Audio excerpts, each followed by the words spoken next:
to the Tennis IQ podcast. I'm Josh Berger. And I'm Brian Lomax. And today, Josh and I are going to talk about the concept of mental contrasting. So mental contrasting is a concept that was developed by a German psychologist who is also a professor at New York University, NYU, named Gabriele Oettingen.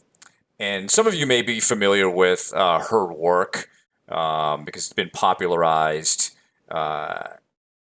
in sort of a, not self-help, but sort of popular psychology work. And it's called WOOP. And WOOP is an acronym that stands for wish, outcome, obstacle, and plan. But we today wanted to discuss the idea of mental contrasting and how that can apply for tennis players, specifically for performance. Thinking about a performance that's coming up. Very often, of course, we want to win. We're thinking about winning. We're thinking about being successful. And mental contrasting is helping you understand that there's also some reality involved. Very often when we're thinking about winning, we get maybe indulged in, not a fantasy per se, but we get indulged in those thoughts of winning and playing well. And that becomes sort of the predominant thought. And we don't necessarily think as much about the reality of what could transpire on the way to winning a match or playing well. And that's really what we want to get into today is, all right, let's add a dose of reality, essentially understanding what the obstacles or barriers are, and then making sure that we have a plan or response for handling those types of things. That way we're not just, when something does happen, we don't act as if, like, we can't believe this happened. Because these things do happen. But I think, when I watch some matches, Josh, I see players, something difficult happens and the behavior tends to be almost like, how is this happening? Why is this happening? Etc. Rather than, of course this is happening. I just wanted to get your initial thoughts on our topic today and what you see from some players with respect to, dealing with reality. Yeah, it's definitely an important topic. I would say, you as a tennis player, it's important to be aware of all possible scenarios and to be ready for whatever might happen. And I think some of those scenarios or some of those obstacles, right? The second O in WOOP, some of those obstacles that come up are predictable, and by working with a sports psychology professional, by really thinking through some of these things ahead of time, when they actually take place, you can have a plan rather than leaving things up to chance, which is what we want to avoid. So I think it's certainly an important concept for tennis players that probably most of our listeners haven't necessarily thought of before, at least in these terms. So no, I think it's definitely important. I mean, we can get into some of the obstacles that are most likely. But I think, that point that you made about dealing with reality, right? Not expecting, hey, I'm just going to go out there and play great every single day and, blow my opponents off the court. And there's not going to be playing close matches, and dealing with, the consequences of playing a close match, which I know we'll get into, or, playing against opponents that I'm always comfortable playing against. But understanding, hey, if I want to continue bringing my tennis game to that next level, that requires me to be able to deal with any situation. And we watch the best players in the world, and part of what makes them so good is that they're able to handle whatever their opponent throws at them, whatever situation they encounter. I mean, even at a very broad level, right? Over these past almost 2 years with COVID, nobody could have imagined this scenario taking place. But those who have had a not that you can necessarily plan for something like this, but those that have been able to adapt and adjust have been the ones that have been more successful ultimately. So, the more that we can think through some of these scenarios before that they take place, particularly on the tennis court, the better prepared you're going to be when these situations inevitably do happen. I think adapt and adjust are good words, Josh. One aspect of mental toughness that perhaps we don't give enough um, airtime is really that mental flexibility, right? Not being so rigid about things, but being able to adapt, being flexible, sort of like the Bruce Lee quote about water or about the willow tree, right? Those are the toughest things in life. Those things that can be flexible and adaptable and adjust to it. If we have too rigid of a framework for how a match should go and things happen that are outside of that framework, then we don't handle it as well. So I think this, the WOOP concept or mental contrasting can help us be more flexible about what's going to happen, but it also help normalize what happens. Like these are real things that can happen, probably will happen, and I need to be ready for that. Um, because we want to be successful in dealing with reality is a big part of that. So we've definitely talked about some frameworks for coming up with plans, right? We've discussed the mindset plan framework and distraction control framework, and we can touch up a little bit on those, as we go through this. But as players prepare for matches, I think the recommended course of action here is to come up with between 2 and 4 scenarios that are likely to occur, that are reality based, that may stand in your way of getting the result that you want. Certainly, we could have an exercise where we come up with more than 2 to 4. We could think of everything that could go wrong, but the probability of most of those is fairly low. But there are probably some that, and some of this may also be individual based, right? So as we go through some common scenarios, not all of them will apply to everyone, but some may, some players may feel them more than others. So we want to be thinking about 2 to 4 things that could happen, and then developing some plans. So we thought, Josh, we could talk about some common barriers, common things that could happen, basically reality, that players could, put on their list of things to be prepared for in matches. And we can start with singles, although I think the ones that we come up with for singles are common to both singles and doubles, but I think doubles maybe has some unique ones itself, right? So when you think of some common reality barriers to winning a match or even playing well, what are some that come up for you?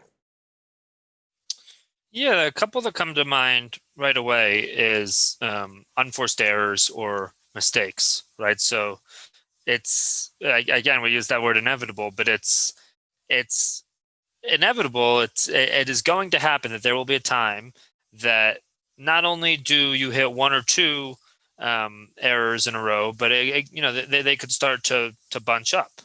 And understanding that those unforced errors and mistakes will happen, and that's something that you will need to handle in that moment, but planning that out ahead of time makes a huge difference.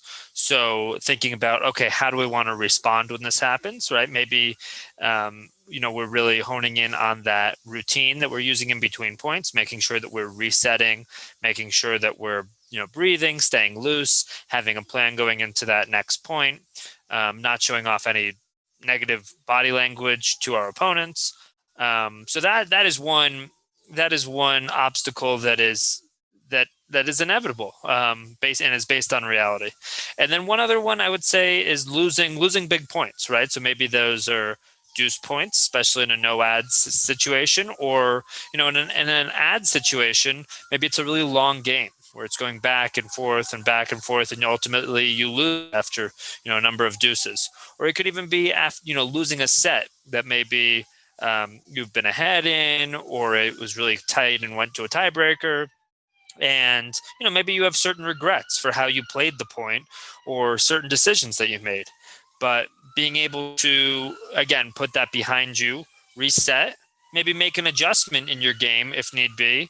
But again, understanding that ahead of time, that this will happen, right? Every time you get into a deuce situation or a tight situation in a match, it's not necessarily going to go your way. So having a plan for when you lose those types of situations makes you more prepared for when it does take place. And I think, when we think about a plan, the between points routine is a critical part of the plan to deal with that bit of reality of making mistakes and losing big points. Because you're still in the match, you want to make sure that you are still mentally in the match because technically you are. It's not over. And so using that between point routine really is a key part of your plan. I think it's also good to remind yourself, like you said, Josh, these things happen. They're normal, and even though it may feel like a big deal, I think the reality is it's probably not that big of a deal. If you can adjust and reset and get your focus back, because I think the main thing with both of those items is probably some lack of focus on something, whether it be watching the ball, some intentionality with your targets, or on big points. Maybe you're just not, maybe you're playing passively or you're playing tentatively. And, there's a lack of intentionality with how you want to play the point. So it might be, part of your plan might be to increase your focus on something or increase your effort, increase your intensity. So we want to make sure that, when those things come up, we have a specific plan about how we want to respond to that, right? I think another common one that players deal with all the time is getting a little bit nervous. To a certain degree. And again, this might be one of those I think where it's more individualized. Not everybody has nerves that detract from their performance. I think, certainly nerves to a certain degree are a positive for performance because it motivates you to play, it provides energy, etc. But then there can be nerves that go a little bit beyond that can begin to interfere with performance. And so we want to make sure we have a plan for how to respond to that as it occurs at the beginning of a match or maybe on a big point. Maybe it's closing out a match. That should be something we think about, right? When we're in a closing situation and I get nervous, all right, how do I want to respond to that? Because if you don't have that plan, most likely we end up into the choking response and we don't play the way we want to. So what are your thoughts, Josh, on how, what's a good plan you think for I got nervous serving for the match or serving for a set? You mean actually as it's happening or Yeah, after the right. fact? So let's say we have all right, we've put this as our obstacle. Our obstacle is I might get nervous serving out a Right. set. What do you think are some good suggestions for a plan for that? I think making sure that you're very intentional about your breathing is a big one. Finding ways to eliminate some of the tightness that may be going through your body. Maybe it's shaking out your arms or legs. I think also making sure that you really have a clear plan for how do you want to start each point is particularly important when you're nervous. It can be very easy to to be focused on the moment or focused on the score when that's happening rather than your game plan or rather than the playing style that you want to be playing. So, focusing on really those first two shots, that serve +1 or return +1, and trying to find a pattern that you're comfortable with, trying to find a pattern that you've used over and over again successfully. And maybe for some players, they haven't necessarily taken the time to think through what are those patterns. But spending that time and really thinking, okay, what I am a little nervous here. What sort of serve and a first ball can I use to that I'm going to feel comfortable with, and that's going to put me in a winning position here. So I would point players towards really breathing, really finding ways to eliminate some of that physical tension, having a really good plan just for how you want to start the point, and then also some self-talk, right? So maybe there are some things that you've planned out ahead of time, something like, embrace the moment, or, something like that, where you're able to view the situation as a challenge or an opportunity rather than a threat, rather than, uh-oh, this is a big moment. I hope I don't screw this up. But being able to flip that and thinking, okay, this is it. This is the moment. Like, here we go. And, what that's going to look like in terms of that self-talk is going to be different for each player, right? It's important to put that in your own words. But I think that self-talk piece is critical, because, you're your own coach out there ultimately, and being able to talk to yourself in a productive way and being able to plan that out ahead of time, and practicing this in practice, practicing it in less high pressure situations too, makes it easier, so that when you're in that really, when it's match point, when it's set point, or down in, one of those, you're more ready for it. You can be more poised, more in control, and hopefully bring out some of your best tennis. I love the self-talk part of that, and I think we should take that even a step further and script it out. This is what I want to say during Hmm. this game. Um, that way, you know, Dan Abrahams, the psychologist in soccer, European football, talks about listening to yourself less and talking to yourself more. And the idea is like, listen to your thoughts less, right? Because the thoughts are more about loss aversion, more protecting the lead and not wanting to lose. Talk to yourself more about what you want, what I'm going to do, right? Play to win, because I think in that moment when we're closing something out, we have, whether we know it or not, we have a choice. We can play with fear or we can play with courage. And playing with fear is about not wanting to lose. Playing with courage is playing to win. That doesn't mean you will win, right? But we want to make sure that our self-talk, as you said, is individualized and designed for each player to help them perform their best, to get them to focus on what they need to focus. And I would recommend, for sure, scripting that out. And maybe it's just like 3 little reminders, right? Larry Lauer from USTA Player Development likes to use breathe and believe. It's a great one. I love that. But it could be, something like breathe and believe, keep your feet moving, whatever. High energy all the time, great body language, whatever those things are. By you scripting out your self talk and repeating it over and over again, you're blocking out the thoughts. You're talking to yourself more and you're listening to yourself less. And these are the moments where that type of thing is really, really important. Love everything else that you said, right? The routine. Although I might add, Josh, that maybe in this game we take a little bit more time. Perhaps we'd be a little bit more deliberate so we can have more intention on those plays, those first couple of shots. Working out the muscle tension, shaking out your arm, bouncing up and down a little bit, creating that positive energy. I think those make for, all this combined really makes for a great plan for how to handle it.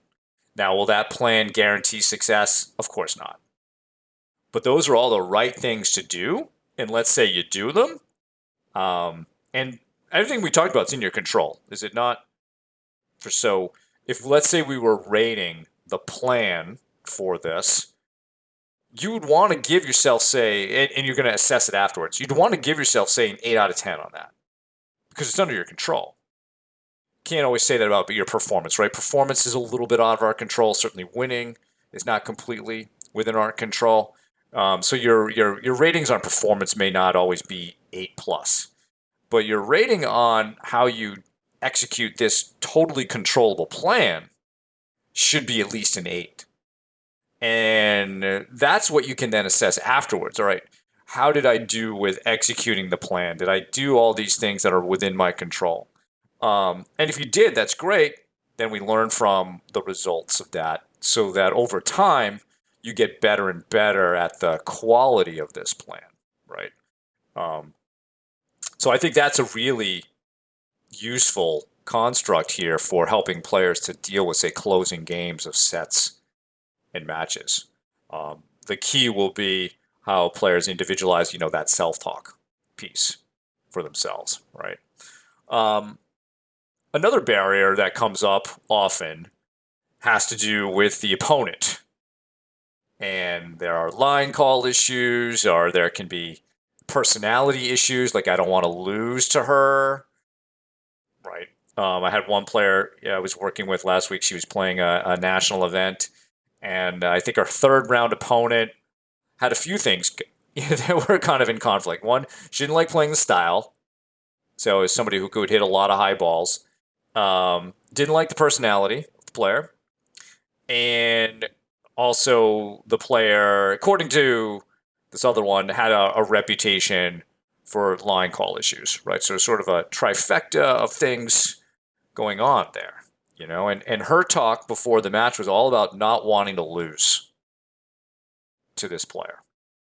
There was not much talk about playing to win, solving the problems, etc. Right, and so that was, we had to do a quick shift of the mind back to, all right, we got to think about, if you want to win this match, what are we going to do? We can't just avoid this whole thing by thinking about not wanting to lose, and so very often we know who we're going to play, and if we have some sort of opinion about them, we've got to make sure that we're shifting from not wanting to lose to that player to how are we going to solve these problems, which is basically what we're talking about, right? Coming up with plans for that. And I think we've discussed in some detail in some past episodes, how to handle line calls or personality. But maybe let's perhaps go through some highlights, Josh, of things that players can do when presented with, line call issues. Yeah, I mean, we did do an episode on this, on line calls, on cheating as well. And I would suggest thinking ahead of time, as we're talking about how you want to handle that situation in terms of what sort of behavior, in terms of how do you want to be communicating with your opponent in that moment, right? Do you, for each player, it might be a little bit different, but some players will ask, "Are you sure?" Or you might saying something like that once, or maybe having a plan to talk to the tournament official, or the tournament director, right? But thinking through, okay, if this happens once, how am I going to respond? Both in terms of my behavior towards the opponent, or towards whatever I have to do to actually handle that situation, but also emotionally, what is my response going to be? What is that going to look like? Brian, I really like that you talk about really scripting out that self-talk, right? What is it? What is your self-talk going to look like to yourself in that moment?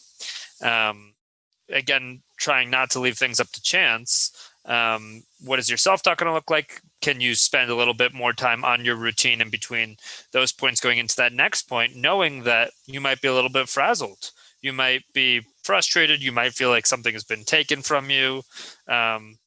So, really thinking, okay, how can I go into this next point to give myself that best possible chance and not let whatever just happened get in my way? But I think really having a plan for what you would say to your opponent, and then what sort of action you would take, if that, if it's at that point where you can talk to a tournament director, or a roaming official or something like that.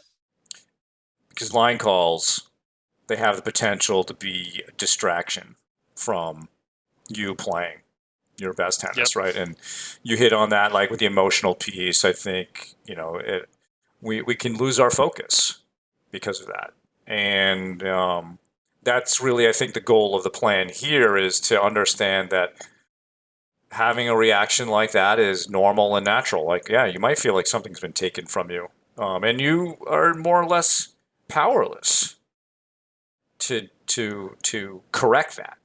So, but that's in some ways, once it's happened, it's no longer important. What's important is how we go on from there. Do we let that one incident change how we focus, change how we play? And like you said, let's maybe script the self talk out there so that we're ready for it. We know what to do. And maybe if we go back to the challenge mindset, maybe we turn it into a challenge, Josh. Like, okay, I'm going to use this as a motivator Right. to get me going rather than let me, being so upset about something I have no power at all to change, which I think is our typical reaction. Like, and this is why we're bringing up the idea of reality and obstacles, because when I see some players react to line call issues, their behavior is as if I can't believe this is happening. Right? Would you agree that Yeah. sometimes is the reaction? Yeah. Yeah, and yet it happens often enough that we need to be prepared. Not that we want people to be cynical and adversarial every time there's a call that they question, but we have to be prepared that this could happen, and we don't want to act in such a way that distracts ourselves from doing our job. We still want to win the match, but very often players will be so distracted by this that their focus may go away for a few points or for a few games, or maybe even for the rest of the match. It may just become their built-in excuse for why they lost. Like, oh, so and so made a bad call at 3-3 in the first set. All right, it's 3-3. There's a lot of things to do, but people can use that as excuses, and then that becomes how they discuss the match. So we don't want to do that. We want to make sure that we overcome and we embrace that challenge of dealing with a bad line call. Because let's say you end up winning the match and you dealt with it great. Hey, you have something to be proud of. Now you've also got some great experience for how to handle this better in the future. And once again, like we were just saying with nerves, when you come up with your plan for how to deal with this after the match, you assess how you did with your plan with that. Again, it's completely controllable. With the controllable items, do you feel like you got an 8 out of 10 on your response? If you didn't, what needs to be better? If you did, great. Was the quality of our plan good enough? Do we need to adjust? That type of thing.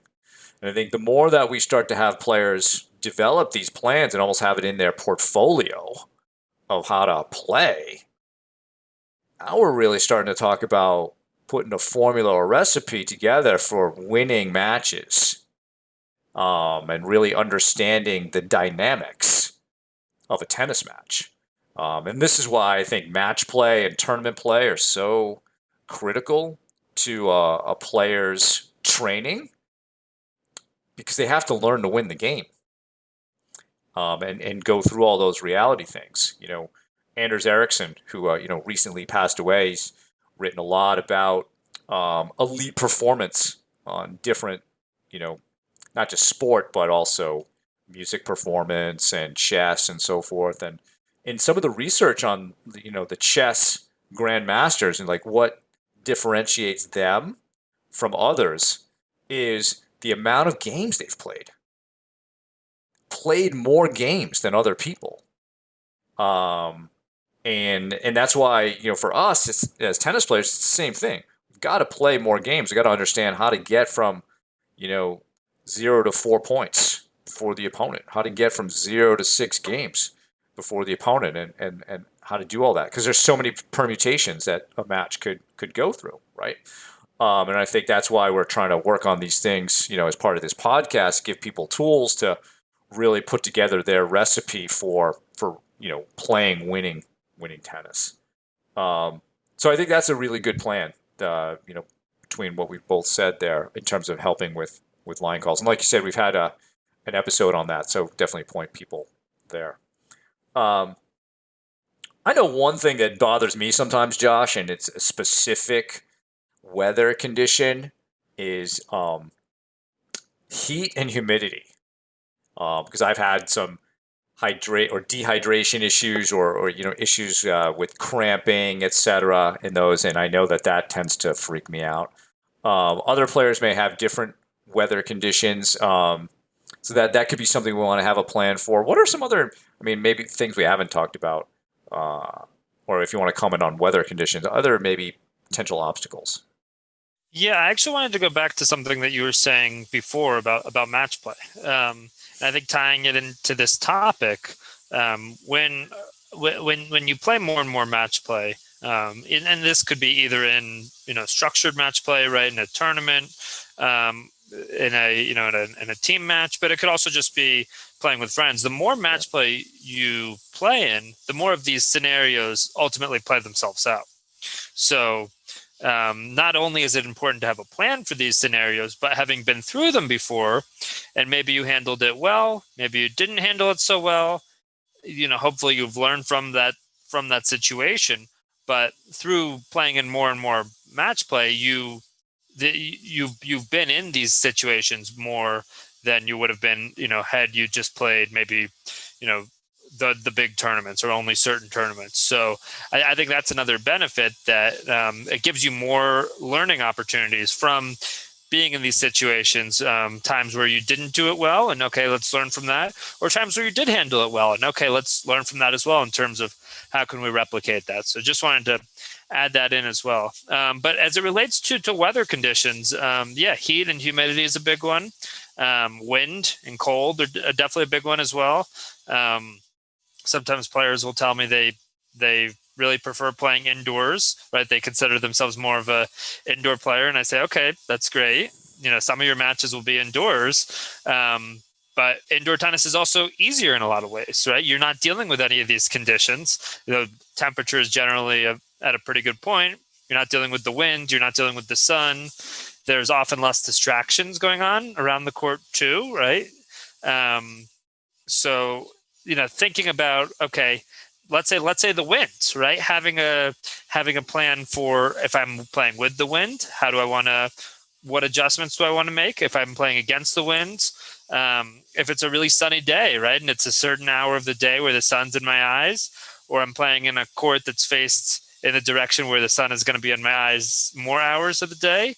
um, what is my plan there? Do I have a hat in my bag with me at all times, or sunglasses? Right? I know we've referenced Winning Ugly more than a few times, on this podcast, but in Winning Ugly, there's an entire chapter just for how you pack your bag.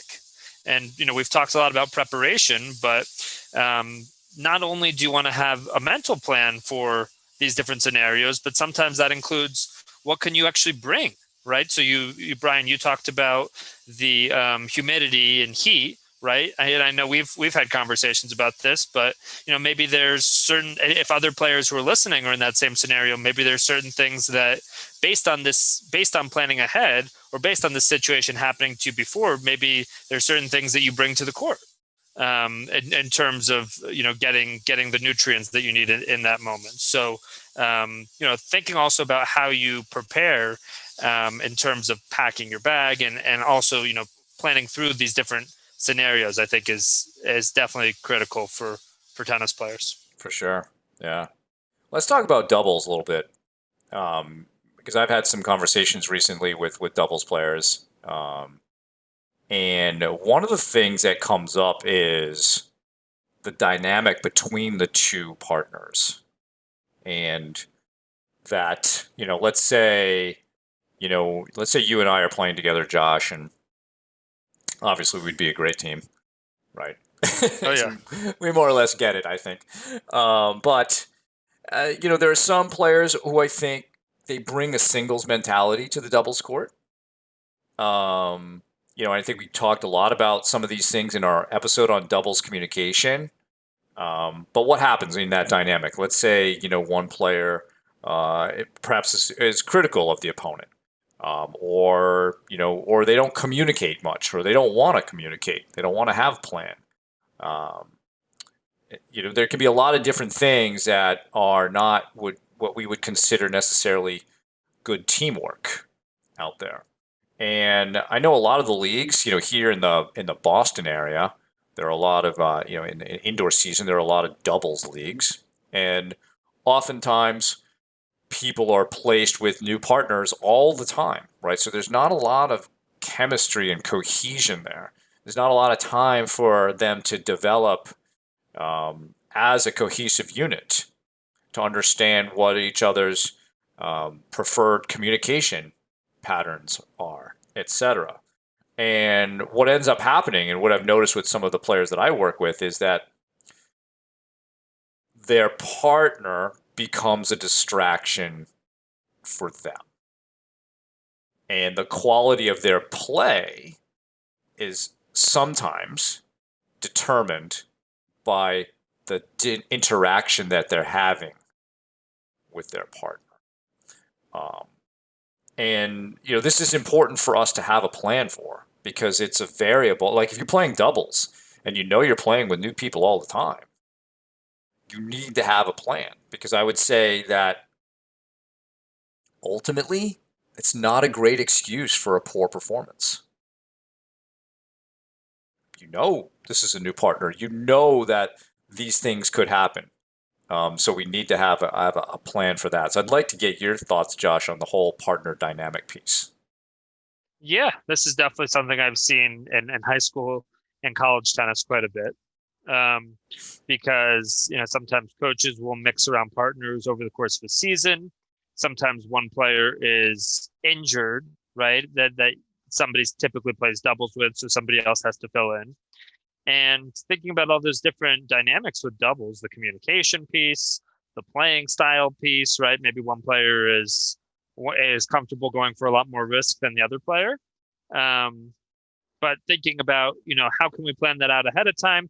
How can we control the controllables in this situation too, right?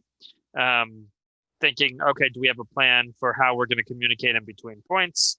Do we have a plan for how we're going to talk to each other before the match, right? Maybe there's certain things that we want to make sure we go over, right? Whether it's who's going to play on each side, who's going to serve first, what's our general playing style going to be, have we played either of these opponents before or this team before? Um, but also understanding that when playing with the new partner, there are going to be some challenges, right? You're not going to communicate as well as somebody that you've played with for many years, right? It's not going to necessarily be a Brian Brothers level uh, communication. Um, so you knowing that ahead of time, knowing that your partner might go for some shots you're not comfortable with, might make certain mistakes, and even if it's your typical partner, somebody that you've played with for a long time, being comfortable with them missing shots, making mistakes, and still making sure that you're communicating in between points, still being supportive, still talking to each other in a way that's ultimately, going to be effective and supporting each other every step of the way. Um, and the more that, as I think we've talked about in that episode that you referred to, Brian, the more that is all talked about ahead of time, right? Hopefully it's not in the 5 minutes leading up to entering the court. Hopefully you have a little bit more time than that, maybe the night before, the morning of, whatever it is. Um, then you can really have a plan when you're out there in terms of your playing style, in terms of your communication, in terms of maybe adjustments that you want to make. Also in terms of communicating about strengths and weaknesses of the other. So I think that's all very important, and I think that's something unique to doubles that it's not just you, right? Your whole side of the court is not within your control. So the better that these things can be discussed ahead of time, the better. The less of these communication um, the less communication roadblocks are going to be along the way, right? Though sometimes, with two players haven't played together before, it looks like two different people playing singles, Yeah. just on half a court. So, yeah, I think that's pretty much it. What do you think, Brian? What are some other challenges when it comes to doubles? Yeah, two that I've heard of recently that I want to go through and also get your thoughts on. Number one is um, being prepared for your partner not to be playing well at some point, right? So, what's our plan when that happens? So, I was talking to somebody yesterday, and what she did was she started overcompensating for her partner's shortcomings, started poaching more, taking more risks, and by doing that, she started losing points, started making errors because she was trying to do too much in a way, right? And that's a natural reaction, but it's probably not the right thing to do, right? So what's the plan when our partner isn't playing well? I think it's number one is we have to continue to focus on doing what our job is. So we've got to stay focused on what our responsibilities are on the court, and then doing something like supporting our partner as much as we can. Expressing confidence, more emotional support. Encourage your partner to continue to swing out and go for her shots, to trust herself. Um, Perhaps giving her little things to do so that she can build some confidence by, even if it's just like, all right, just get this ball across court. I'm going to cross on the first ball, something like that, right? Call a specific play where your partner can do maybe something very simple and start to build confidence, as opposed to maybe not communicating as much and trying to do too much because you think your partner isn't playing great, because your partner's going to be able to sense that like, oh, she's trying to cut everything off, or something like that. So I think that's one obstacle. A second obstacle is, and I think you see this more with adult league tennis, I'm playing with somebody I know I don't do well with as a partner. We definitely need a plan for that. That's the one where I think it's not acceptable to come out of that match saying, "Well, I was playing with so and so, and I just don't like him or her, and we just don't communicate well." And it's not a good reason to have a poor performance. That's not a good distraction. So we have to have a plan for that, because ahead of time you're going to play with that person, and maybe there's an opportunity, like you said, Josh, to work before you get on the court on some of these things, to at least improve that, take some control of that. But again, it's got to be down to you doing your job and you doing everything you can to make it work, instead of, sometimes what I hear is almost a bit of a resignation. It's like, oh, well, that's what it was. It was what it was. I didn't play well because of this and that. We have to have a more solid plan. And like we've been saying throughout this, part of your plan needs to be some scripted self talk about what you're going to do. And to use those thoughts, use that self talk to block out the more unhelpful thoughts. So curious to get your thoughts on those two scenarios. The first one being, uh, what to do when my partner's not playing well, and the second, I know I'm playing with somebody that I don't have good history with. Yeah, I think you brought up a good point that if if one player is overcompensating for their partner not playing well, that could actually lead to more of a drop in confidence, right? Because some if that player is already not playing well, then their opponent starts trying to poach on every ball, then that sends a message to their partner that, hey, you don't have it right now, or you're Yeah, not I don't good enough. trust you. I don't trust you exactly. But I would say within some to some extent, maybe going for an extra crossing a little bit more through the middle or being a little bit more aggressive in that situation could be reasonable. Mm. But I think when it's taken to an extreme, then number one, that player is probably the player who's trying to do too much is probably going to start making more mistakes, and it's going to send that message to their partner. So that could definitely backfire. Um, so yeah, that what was the second? Remind me the second Second one is, scenario you're of playing with playing. somebody, right, who you don't have good history with, maybe as a team. Right, right. I would think, what, really try to figure out what went wrong last time. Was it an issue of communication? Was it an issue of movement and we weren't on the same page moving together as a team? Was our game plan just off for the team we were playing? Try to figure that out, and then maybe there's an adjustment that can be made. Um, but also, not letting that be an excuse, right? We talked about line calls being a common excuse, but not going out there saying, "Oh, here we go again." But thinking, okay, trying to view it as a challenge as much as possible. Yeah. Thinking, how can we, I haven't played well with this person in the past. This would be something really impressive to overcome if we could beat this team across the net from us. What would it take to do that? So almost thinking, starting with the end in mind in terms of that, and viewing it as a challenge or an opportunity to overcome, this challenge of winning with a partner that maybe historically you haven't played well with. Yeah, and I think, as you talked about the challenge of that, it made me think about extreme ownership. Because when I hear this discussion, it's almost like the player is blaming the other one. And are you looking in the mirror enough to say, okay, maybe it's me. Maybe I could be better in this situation. Yep. I think very often the energy that we bring to the court, more often than not, that's what we get back. So if we're coming out onto the court with an attitude of like, oh, this isn't going to work, we don't get along, I think that becomes a self-fulfilling prophecy.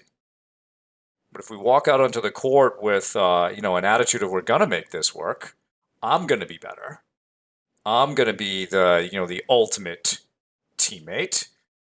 It may not completely work, but we have a better chance of making it work, right? So it's not always about the other player. Very often we've got to work on ourselves the most before we can really help anybody else out. And I think that's even true for like people like you and me in our positions.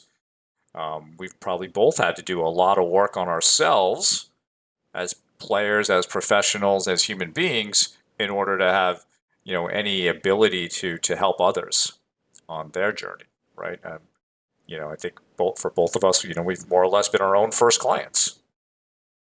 But bringing it back to this conversation, I think it's really important that everybody who's a doubles partner who has maybe struggled with this stuff in the past, can you look at yourself and first of all work on your own performance as a teammate and see, how are my communication patterns? How do I react when things are not going well, or when my opponent, or my partner makes a mistake? Am I being the best possible teammate that I could be?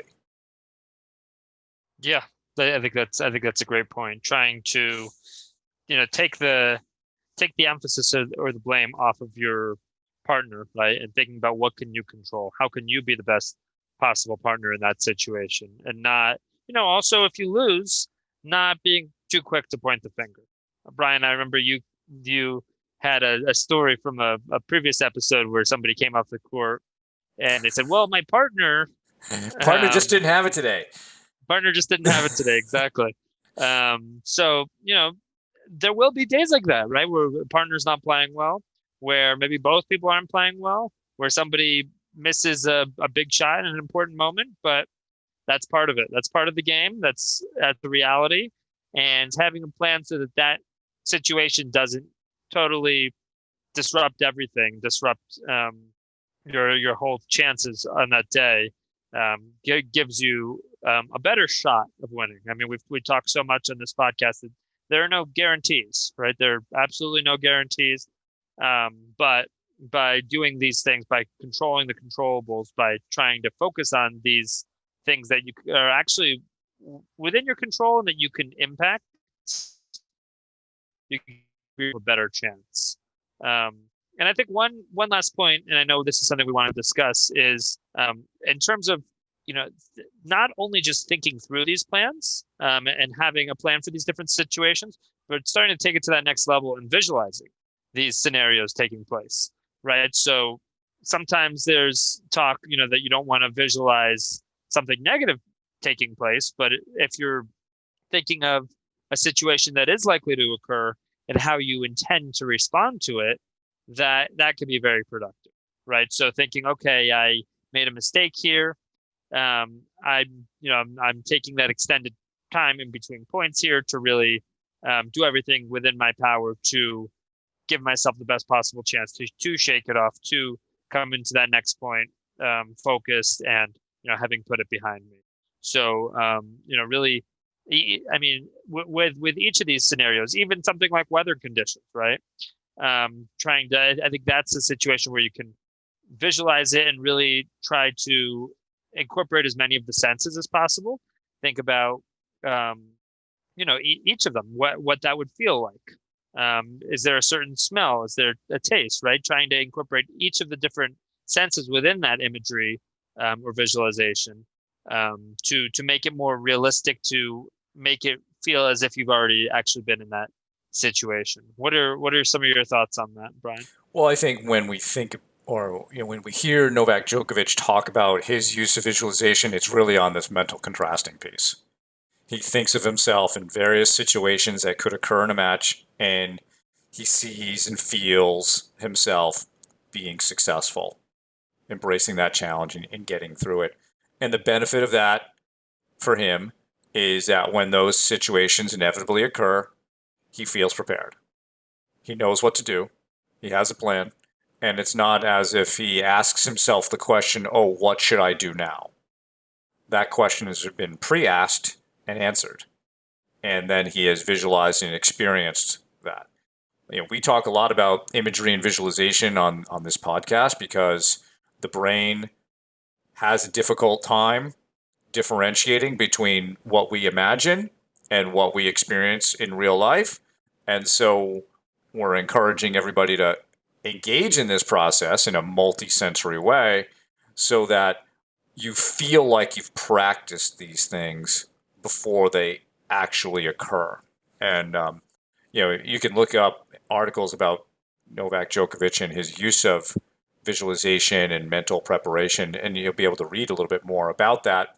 But that's how he uses it, and that's why, we thought today the topic of mental contrasting would be very beneficial because it's helpful to understand the things that could go wrong. It's helpful to be realistic about how the game of tennis works and be prepared. I think the last thing I'll add into this, Josh, is once these things, a match is over and we maybe went through our plans for these things, to reflect back. We've talked about, where real deep learning occurs. The piece that most players or individuals leave out of that deep learning process is the reflection piece.